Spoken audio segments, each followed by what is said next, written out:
Espai patrocinat per Llibreria Ambra. Hola, què tal?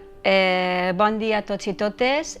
Vos saludem una altra vegada des de la Biblioteca de Benipixcar. El llibre que he seleccionat per a proposar-vos aquesta setmana és el de 1984 de George Orwell. Per què he seleccionat aquest llibre? Pues perquè pense que és un llibre que està de rabiosa actualitat. Últimament, ara se celebren el 70 aniversari de la seva publicació. Es va publicar en l'any 49. A l'any següent, el seu autor, George Orwell, va morir. Quan fa un parell d'anys va pujar al poder Trump, va pujar la venda en internet un 9.500% d'aquest llibre. És a dir, que algo tenia el llibre que el feia de molta actualitat. I realment Orwell va ser un visionari i ens planteja coses que són més vàlides ara que en el moment que ell les va escriure. No es pot entendre aquest llibre sense parlar un poc del seu autor. El seu autor va ser una persona molt significada políticament i simpatitzava amb el Partit Comunista. Ell va vindre a Espanya durant la Guerra Civil i se va afiliar de la part del POM, és a dir, la secció trotskista del Partit Comunista, amb les depuracions que va partir aquesta secció per part de l'estalinisme. Per tant, ell es va quedar molt desencisat de tots els totalitarismes, del comunisme, però també del nazisme.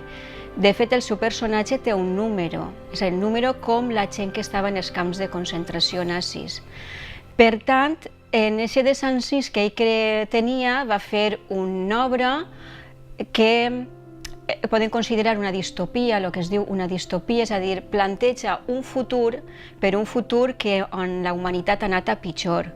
N'hi ha un control total per part dels estaments superiors de tota la població, que no tenen ni llibertat de pensament ni d'acció. És la màxima expressió del totalitarisme. Per tant, com s'exerceix aquest control o quins aspectes podem parlar?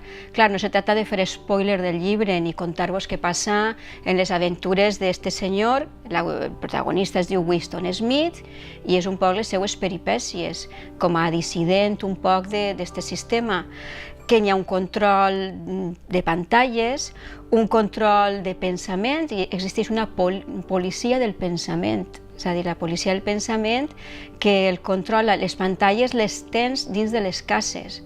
Imagineu-vos en l'any 49 que es va publicar, pensar que dins de les cases tenien pantalles, però és que ara no mos calen aquestes pantalles, les portem dins de la butxaca. En els nostres mòbils sabem perfectament què comprem, què no comprem, com utilitzem el banc, què veiem, quines sèries vegem, quines pel·lícules. És a dir, el control ja no cal que ens posi l'Estat, el portem nosaltres des de la nostra butxaca. Després n'hi ha una neollengua. És a dir, en aquest país, en aquest estat, es reinventa la llengua. Aquelles paraules que no existeixen, deixa de desaparèixer aquest concepte.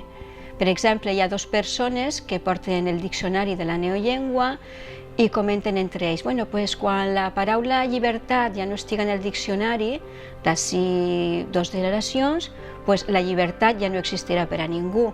Qui controla la llengua acaba controlant el pensament de les persones. Què ens sona a nosaltres? Deslocalització, creixement decreixent, la gent que emigrava, mobilitat exterior. És a dir, una persona que emigra, ara se li diu una mobilitat exterior, quan els joves s'inicien o de creixement econòmic, quan parlaven de crisi. És a dir, que la neollengua la tenim nosaltres present en el nostre dia a dia. I, per últim, aquestes persones tenien 4 ministeris. Era el Ministeri de la Pau, el Ministeri de l'Amor, el Ministeri de la Veritat i el Ministeri de l'Abundància.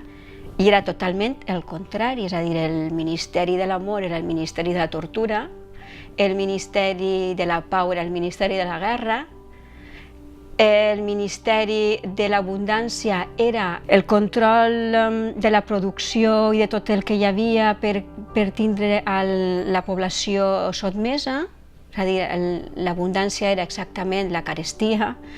I per últim, el Ministeri de la Veritat, que era el Ministeri de la Gran Mentira. De fet, el nostre protagonista treballa en el Ministeri de la Veritat i és un censor, es dediquen a reescriure el passat.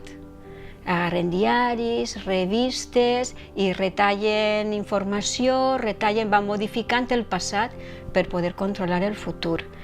Per tant, pensem la rabiosa actualitat d'esta novel·la. Tot això està controlat per el Big Brother, el Gran Hermano. El ser suprem d'esta organització és el Gran Hermano, que en el seu temps es va voler assimilar a Stalin, però bueno, podia ser qualsevol controlador. Este Big Brother ens sona moltíssim perquè l'obra i aquesta figura ha tingut molta repercussió posterior i tots aquests plantejaments que té l'obra té unes influències posteriors molt grans. Pensem que aquesta obra ha tingut molta influència posterior i continua tenint, per exemple, pel·lícules com El show de Truman, on tenim una càmera que està controlant la vida d'aquest personatge, llibres i sèries, per exemple, el llibre de La criada, la història de la criada, i la sèrie posterior està molt influenciada en tots els plantejaments de 1984 i tenim el famós programa de televisió, el Gran Hermano, que també és una càmera contínua gravant tots els moviments d'aquestes persones. Espero que vos inspire i que tingueu curiositat per conèixer aquesta obra. Llibreria Ambra ha patrocinat este espai.